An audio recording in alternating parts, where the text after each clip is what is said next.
সংকট আর নেতৃত্বের দ্বন্দ্বে আবারও আলোচনায় জাতীয় নাগরিক পার্টি এনসিপি। নেতৃত্ব নিয়ে ক্ষোভ আর অসন্তোষের কারণে এবার এনসিপি থেকে পদত্যাগ করলেন একে একে 15 জন। এর মধ্যে রয়েছেন 5 জন যুগ্ম সমন্বয়কারী ও 10 জন সদস্য। অন্তর্বর্তীকালীন সরকারের তরফে জানিয়ে দেওয়া হলো যে তারা এবার খুব শীঘ্রই বিদায় নিতে চলেছেন। আমাকে পদত্যাগ করাতে হলে ডক্টর ইউনূসকে আগে ফাঁসিতে ঝুলতে হবে, কঠিন হুঁশিয়ারি দিয়ে বললেন রাষ্ট্রপতি শাহাবুদ্দিন চুপ্পু। বাহিনীর সঙ্গে যে বর্তমান কিংস পার্টি এনসিপি, তাদের সম্পর্ক কেমন? হঠাৎ করে এনসিপি যারা শীর্ষ নেতৃবৃন্দ রয়েছেন তারা সেনাবাহিনী এবং ডিজিএফআই নিয়ে এমন সব কথাবার্তা বলছেন। বাংলাদেশের প্রধানমন্ত্রী শেখ হাসিনা তত্ত্বাবধায়ক সরকারের অধীনে নির্বাচন চান।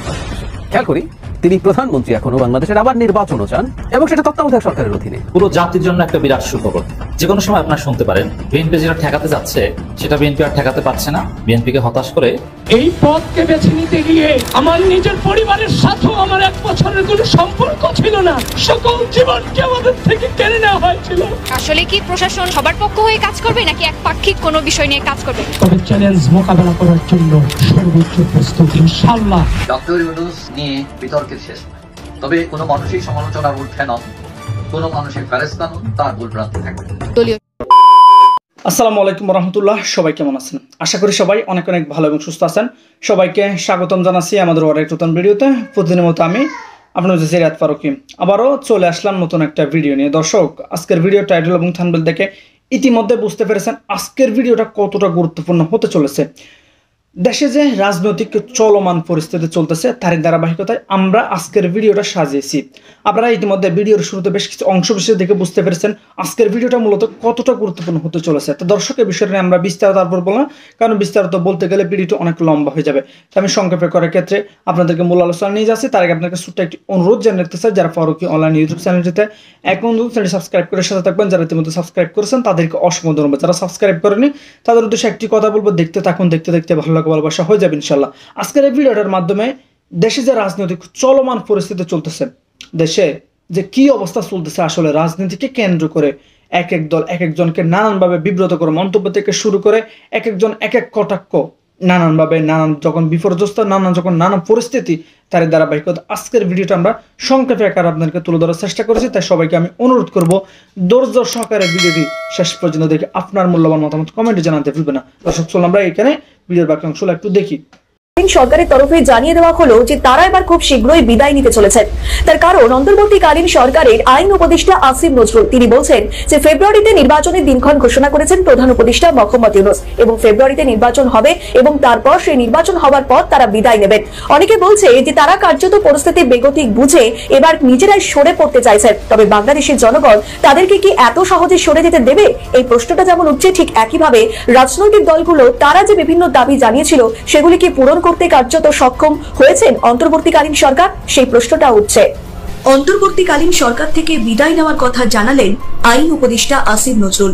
তিনি জানান আগামী ফেব্রুয়ারিতে নির্বাচন হবে, তারপরই অন্তর্বর্তীকালীন সরকার বিদায় নেবে। অনেকে বলছেন সরকার বুঝে গিয়েছে নিজে থেকে সরে না গেলে বাংলাদেশের জনগণ তাদের বিদায়ের ঘন্টা বাজিয়ে দেবে। প্রধান উপদেষ্টা মোহাম্মদ ইউনূস জানিয়েছিলেন আগামী বছর ফেব্রুয়ারিতে রোজার আগেই নির্বাচন হবে। আসিফ নজরুল বলেন প্রধান উপদেষ্টার দেওয়ার সময়সীমার মধ্যেই নির্বাচন হবে, পিছিয়ে আসার কোনো উপায় নেই বলে জানান তিনি। আর এই পরিস্থিতিতে প্রশ্ন তোলা হচ্ছে রাজনৈতিক দলগুলো যে যে দাবি জানিয়েছে সেগুলি কতটুকু বাস্তবায়ন করা সম্ভব হয়েছে, আদৌ কি বাস্তবায়ন করা হবে? এছাড়াও আইন উপদেষ্টা আসিফ নজরুল বলেন নির্বাচন পরিচালনার দায়িত্ব সরকারের, কোনো দলের নয়। সরকার এতে দৃঢ় প্রতিজ্ঞ। প্রধান উপদেষ্টা মোহাম্মদ ইউনূস নিজেই বলেছেন ফেব্রুয়ারিতে নির্বাচন হবে, সেটা থেকে পিছিয়ে আসা কোনো মতেই সম্ভব নয়। নির্বাচনের পর আমরা চলে যাব। এমনকি সাংবাদিকরা প্রশ্ন করলে তিনি বলেন রাজনৈতিক দলগুলির ভিন্ন কথা বলে, এটা নতুন কিছু নয়, বাংলাদেশের রাজনীতিতে এর আগেও ছিল, তবে গুণগত মানের যে কোনো রকম পরিবর্তন হয়নি সেটা স্পষ্ট। এমনটাই উত্তর দেন আসিফ নজরুল। নির্বাচন অনুষ্ঠানের দায়িত্ব হচ্ছে সরকারের, নির্বাচন অনুষ্ঠানের দায়িত্ব দলের না। নির্বাচন অনুষ্ঠানে সরকার দৃঢ় প্রতিজ্ঞ। সকল কিছুই আমাদের যত স্টেপস আছে সকল কিছু আমরা মাথার মধ্যে এটাই রাখছি যে ফেব্রুয়ারিতে নির্বাচন, আমরা ফেব্রুয়ারিতে চলে যাব। এখন রাজনৈতিক দল তো বিভিন্ন উদ্দেশ্যে বিভিন্ন কথা বলে এবং ওইটা তো একটা রাজনীতির প্রক্রিয়া, আপনারা তো এটা সবসময় দেখছেনই। এখন বাংলাদেশে যারা ট্র্যাডিশনালি যে সমস্ত রাজনৈতিক কথাবার্তা হতো এখনো ঠিক ওই রকমভাবেই কথাবার্তা হচ্ছে, কথাবার্তা খুব বেশি গুণগত পরিবর্তন হয় নাই। ফলে নির্বাচনের সময় নিয়ে কে কি বললো না বললো এটা আপনার রাজনৈতিক প্রক্রিয়ার অংশ হিসেবেই দেখবেন। আমাদের সরকারের পক্ষ থেকে আমরা দৃঢ় প্রতিজ্ঞ আছি। আমাদের স্যার একজন সর্বজন স্বীকৃত একজন বিশ্ব পর্যায়ে নন্দিত মানুষ, উনি নিজে ঘোষণা করেছেন এবং ওনার এই ঘোষণা থেকে আমাদের পিছিয়ে আসার বিন্দুমাত্র চিন্তা নাই। তাহলে কি ছাত্র নেতাদের সঙ্গে বা ছাত্র উপদেষ্টাদের সঙ্গে সরকারের মতবিরোধ তৈরি হলো? কারণ কিছুদিন আগে নাসিরউদ্দিন পাটোয়ারি বলেছিলেন ফেব্রুয়ারিতে নির্বাচন হবে না। এরপরই রাজনৈতিক অঙ্গন থেকে অনেক বেশি প্রশ্ন উঠে আসে, এমনকি উত্তপ্ত হয়ে ওঠে বাংলাদেশের রাজনীতি, জন্ম দেয় নানা আলোচনা এবং সমালোচনার। প্রধান উপদেষ্টা নির্বাচনের সময় ঘোষণা করলে বিভিন্ন রাজনৈতিক দলগুলি থেকে আসতে থাকে মিশ্র প্রতিক্রিয়া। বিশেষ করে পিআর পদ্ধতি এবং জুলাই সনদ বাস্তবায়নে জামাত এবং এনসিপির জোরালো দাবি তৈরি হয়। তবে দুটো রাজনৈতিক দল শুধু সরকারের সঙ্গে নয়, বিএনপির সঙ্গেও মতানৈক্য দেখা যাচ্ছে। আদৌ কি নির্বাচন ফেব্রুয়ারিতে হবে, নাকি যেমনটা ছাত্র নেতারা চাইছেন ফেব্রুয়ারিতে নির্বাচন হবে না সেটাই হতে চলেছে? ইতিমধ্যে অন্তর্বর্তীকালীন সরকার ক্ষমতায় রয়েছে 1 বছর হয়ে গেল। এদিকে ফেব্রুয়ারিতে নির্বাচন না হলে আরো 1 বছর পার করবে এই সরকার। এদিকে দেশের কোনো উন্নতি নেই। ছাত্র নেতারা ক্ষমতার অপব্যবহার করে একাধিক কাজ করে চলেছেন। তাদের বিরুদ্ধে চাঁদাবাজি থেকে দুর্নীতি এমন নানা অভিযোগ উঠে আসছে। এদিকে নিশ্চুপ রয়েছেন প্রধান উপদেষ্টা। তার মধ্যে নির্বাচনকে কেন্দ্র করে ছাত্র নেতাদের সঙ্গে সরকারের বৈষম্য লক্ষ্য করা যাচ্ছে। তবে কি ইস্যুটিকে কাজে লাগিয়ে বাংলাদেশের প্রধানমন্ত্রী শেখ হাসিনা তত্ত্বাবধায়ক সরকারের অধীনে নির্বাচন চান বাংলাদেশে। খেয়াল করি, তিনি প্রধানমন্ত্রী এখনো বাংলাদেশের আবার নির্বাচনও চান এবং সেটা তত্ত্বাবধায়ক সরকারের অধীনে। মানে খুবই আনন্দ লাগে, খুবই বহুদিন পর অসাধারণ আনন্দ পেয়েছে একটা ফোন কল শুনে। শেখ হাসিনার ফোন কল বা এই ধরনের বক্তব্য, এখন আর ফোন কল না, এখন সরাসরি বক্তব্য দেন, আর সামনে পেলে মাঝে মাঝে শুনি একজন ব্যর্থ, পরাজিত এবং মৃত হওয়ার চাইতেও খারাপ কিছু। শেখ হাসিনার জন্য বেঁচে থাকা কিন্তু মৃত্যুর চাইতে খারাপ। তার বক্তব্য শুনতে ভীষণ আনন্দ পাই। একসময় আমাদের মুখের উপরে দাঁড়িয়ে যেসব কথা শোনাতেন, অবশ্য এখনও একই ধরনের কথা শোনান, কিন্তু এই হাসিনা ভিন্ন হাসিনা। যাই হোক, আপনারা এই কল রেকর্ডটা শুনবেন। কল রেকর্ড না, বক্তব্যই দিয়েছেন তিনি। সেই বক্তব্যে তিনি অনেক কথা বলেছেন। সবসময় যা বলেন তিনি কোনো খুন করেননি। মানে আওয়ামী লীগকে যারা পুনর্বাসনের আলাপ করেন তারা শেখ হাসিনার এই বক্তব্যগুলো শোনার পরও বলবেন আওয়ামী লীগের পুনর্বাসন হতে হবে। বিচার করেন, কিন্তু আওয়ামী লীগের পুনর্বাসন হতে হবে। কোনো খুন, একটা খুনও সরকারি কোনো বাহিনী করেনি। প্রত্যেকটা তার ভাষ্য মতে মেটিকুলাসলি ডিজাইনড প্ল্যান অনুযায়ী ডক্টর ইউনূস এবং ভেতর থেকে অন্যরা করেছে। মানে মিথ্যাচারের সীমা থাকা দরকার। মানে এটা 70s না, এটা 60s না। আমাদের হাতে যে পরিমাণ ভিডিও আছে, আমরা ডকুমেন্টারি বানিয়েছি, ফোনে ঘুরছে, জাতিসংঘের রিপোর্ট আছে, বাদ দেই ভিডিও দেখছি আমরা চোখের সামনে। এরপরও আপাদমস্তক মিথ্যাবাদী একজন মানুষ দাবি করছেন কোনো কিছু তারা করেনি, তিনি করতে পারেন না, এভাবে বলছেন। আবারও বলছি, যারা আওয়ামী লীগের পুনর্বাসন চান তাদের একটু বক্তব্য থাকা দরকার আছে। এখনও তিনি আওয়ামী লীগের প্রধান এবং আওয়ামী লীগ এখনও তার কথায় চলে এবং আওয়ামী লীগের পুনর্বাসন চান তারা। এর মধ্যে আরও বেশ কিছু তিনি কি উন্নয়ন করেছেন, তিনি চুরি করেননি, এসব আলাপ সামনে আনছেন বরাবরের মতো। বরং তাদের লোকজনের উপর অন্যায় হচ্ছে, অত্যাচার হচ্ছে, 5 আগস্টের পরবর্তী সময়ে হত্যা হয়েছে। ইয়াস, এগুলো ভুল না, কিছু ঘটনা ঘটেছে এবং এখন মামলার আলাপ আসছে। 15ই আগস্টের ঘটনায় রিক্সা চালক সম্পর্কে বলেছেন। আমি আগেও একদিন বলেছি, আসলে এই ঘটনাগুলো ঘটিয়ে আদতে আওয়ামী লীগের হাতে অস্ত্র তুলে দেওয়া হয়। তিনি সেটা ব্যবহার করবেন, করারই কথা। এগুলো আটার স্টুপিডিটি।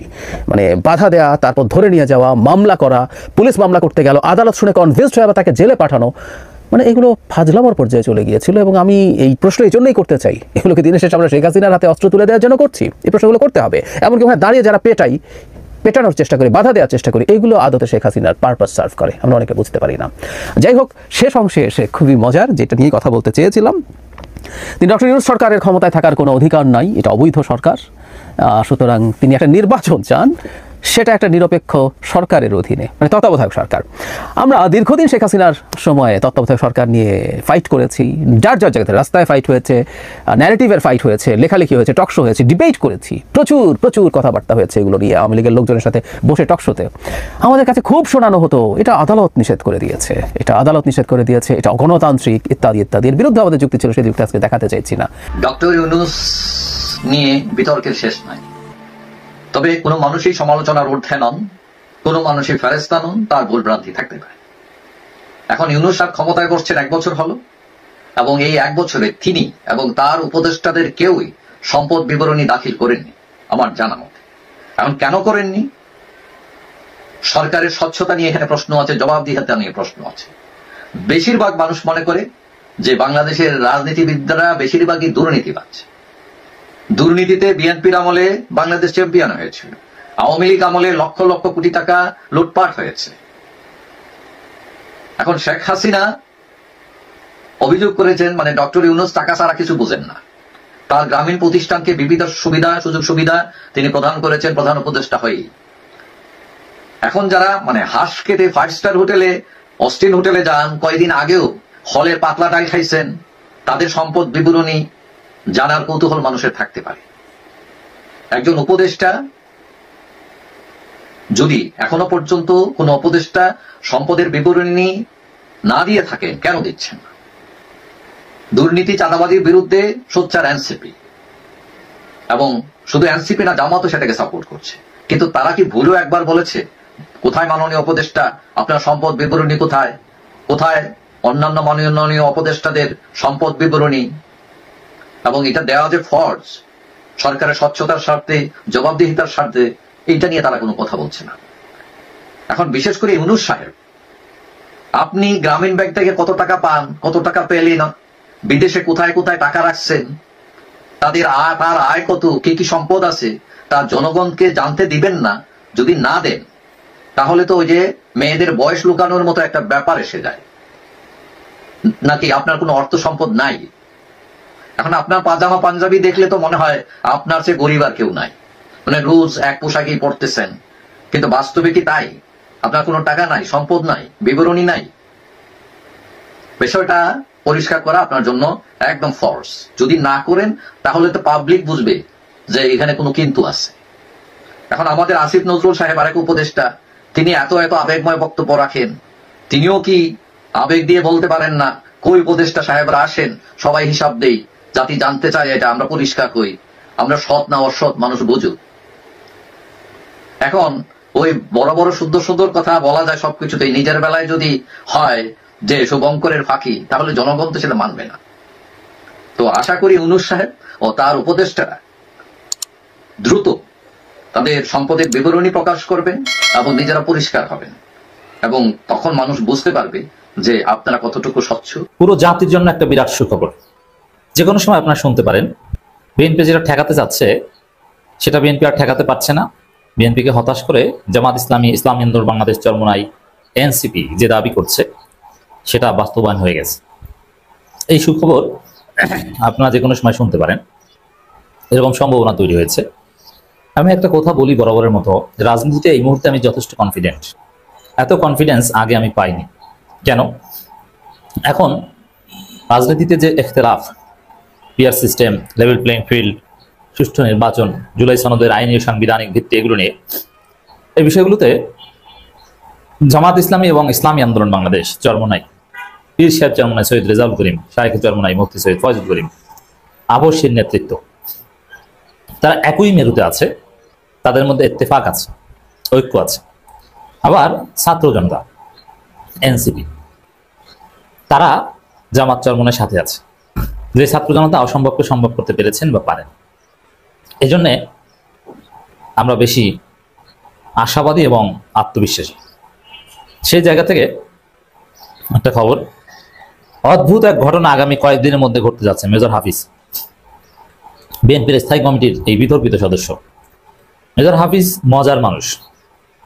মাঝে মাঝে খালেদা জিয়ার বিরুদ্ধে সেই ঐতিহ্যবাহী সংস্কারপন্থীদের প্রথম সারির নেতা থাকেন মেজর হাফিজ, আবার ঘুরে ফিরে বিএনপির মূলধারায় প্রতিষ্ঠিত হন। আবার কিছুদিন পর তারেক রহমানের সাথে ঝগড়া করেন, তারেক রহমানের বিরুদ্ধে অনেক কিছু বলেছেন। আবার এক পর্যায়ে তিনি কিংস পার্টিতে গিয়েছেন বিএনপি ছেড়ে, সাকিব আল হাসান তার বাসায় এসেছে, সবকিছু হাসিনা ঠিক করেছিল, হাসিনার সাথে মিটিং হয়েছিল, আবার সেখান থেকে পিছু হটেছেন। শেষ পর্যন্ত এই মেজর হাফিজ এতটা চালাক এবং মেধাবী, এত কিছু করেও বিএনপির স্থায়ী কমিটির সদস্য হয়েছেন। চিন্তা করেছেন? এই মেজর হাফিজ গুরুত্বপূর্ণ, গভীর জলের মাছ, সব জানেন। মাঝে মাঝে কোনো খোঁজ খবর থাকে না, মাঝে মাঝে এসে বড় বড় কথা বলেন। তিনি বলছেন অদ্ভুত এক ঘটনা আগামী কয়েকদিনের মধ্যে ঘটতে যাচ্ছে। কি সেই অদ্ভুত ঘটনা? এর বিশ্লেষণে আমরা খোঁজ খবর নিয়ে জানতে পেরেছি যেটা বিএনপি বা মেজর হাফিজরা মনে করছে, জুলাই সনদের আইনি ভিত্তি দেওয়া হতে পারে, সাংবিধানিক মর্যাদা দেওয়া হতে পারে, এবং জুলাই সনদ বাস্তবায়ন হতে পারে ইউনূসের মাধ্যমে। মানে এতদিন যে মূল আপনারা দেখছেন ওটা পার্লামেন্ট 2 বছর বসে করবে না, সেরকম না। ওই শিশির মনিরা বলেছে না যে এই মুহূর্তে এটা বাস্তবায়ন করা সম্ভব, কিভাবে বাস্তবায়ন করবেন না জানলে বলেন, আমি শিখিয়ে দিই। ওই শিশির মনিরদের শেখানো পদ্ধতিতে ঐক্যমত হওয়া বিষয়গুলো বাস্তবায়ন শুরু হতে পারে। নির্বাচিত সরকারের আশায় ছেড়ে দেওয়া হবে না। অবশ্য জামাত চরমনাইকে, এনসিপিকে আরো আন্দোলন করতে হবে, আরো দূরে যেতে হবে, কিন্তু এগুলোকে কেন্দ্র করেই একটা ভালো ফলাফল আসতে পারে। ডক্টর ইউনূস তার নিরাপত্তা উপদেষ্টা খলিলুর রহমানের পরামর্শে সেনাপ্রধান ওয়াকারকে বরখাস্ত করার জন্য কাগজপত্র রেডি করেন। তো এই খবর পেয়ে ওয়াকার অলরেডি মানসিকভাবে ডিসিশন নিয়ে নিয়েছিলেন যে তিনি সেনাপ্রধানের পদ থেকে সরে যাবেন, কারণ সরকার যেহেতু চায় না তিনি থাকবেন না। সেনাপ্রধানের পদ থেকে ওয়াকারুজ্জামানকে সরিয়ে আর্ম ফোর্সেস ডিভিশনের principal staff officer lieutenant general Kamrul হাসানকে নতুন সেনাপ্রধান পদর্শক আবারও চলেন আপনাদের সামনে। ভিডিওটা একটু বড় হবে, কিন্তু ধৈর্য ধরে দেখতে পারলে আপনারা উপভোগ করবেন। পরতে পরতে রহস্য, পরতে পরতে রহস্য। একটা চক্র, সরকারের ভিতর সরকার, যারা সরকারের ভিতরে থেকে গোপনে সরকারকে দিক নির্দেশনা দিয়ে যাচ্ছে। এই গ্রুপটা তারা চায় না নির্বাচন হোক, তারা চায় না একটা নির্বাচিত সরকার আসুক, এবং এই কারণেই সরকারে, প্রশাসনে, সেনাবাহিনীতে যারা যারা নির্বাচনের পক্ষে তাদেরকে এরা সরিয়ে দিতে চায়, এবং ঠিক এই কারণেই তারা সরিয়ে দিতে চায় রাষ্ট্রপতি চুপ্পুকে, জেনারেল ওয়াকারুজ্জামানকে। আপনারা দেখেন যে হঠাৎ করে বলা হলো যে রাষ্ট্রপতির ছবি সরিয়ে ফেলো বিভিন্ন মিশন থেকে, একেবারে ফোন করে বলা হলো ইমিডিয়েটলি, এবং কিছু সিনিয়র রাষ্ট্রদূতকে এটার তদারকি করার জন্য দিল যে মেক শিওর করো যে প্রত্যেকটা দূতাবাস যাতে রাষ্ট্রপতির ছবি না নিয়ে ফেলে, এবং এটা রাষ্ট্রপতি চুপ্পুর উপর একটা মনস্তাত্ত্বিক। প্রিয় দর্শক, এই বিষয়টা নিয়ে আপনার মূল্যবান মতামত অবশ্যই কমেন্ট করে জানাতে ভুলবেন। ইতিমধ্যে আপনারা সবাই বেশ কয়েকটা প্রতিবেদন দেখেছেন এবং বেশ কয়েকজন ব্যক্তিদের মন্তব্য শুনেছেন যে দেশে যে চলমান পরিস্থিতি চলতেছে সে সম্পর্কে। এই বিষয় নিয়ে আপনার মূল্যবান মতামত অবশ্যই কমেন্ট করে জানাবেন। ধন্যবাদ সবাইকে এতক্ষণ সাথে থাকার জন্য। দেখাবো না কোন ভিডিওতে, ভালো থাকবেন, সুস্থ থাকবেন, ততক্ষণ যদি আমাদের চ্যানেলের সাথে থাকুন। আল্লাহ হাফেজ।